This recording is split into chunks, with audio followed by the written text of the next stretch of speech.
Hello, YouTube.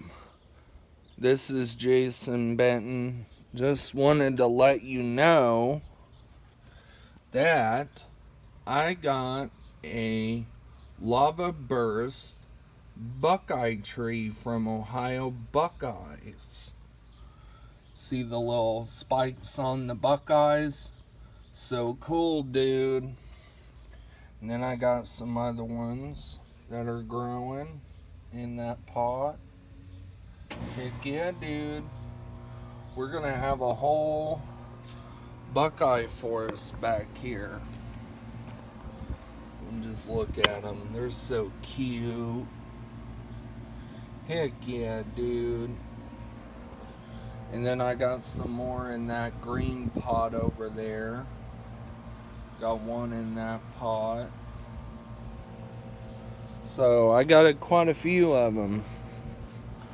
Then I also got some in the ground too, especially behind my shed.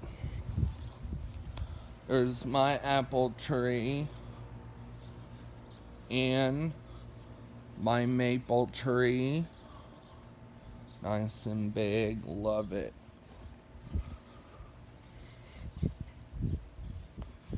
And then I have an Ohio Buckeye right in the center of the garden. Isn't that cool?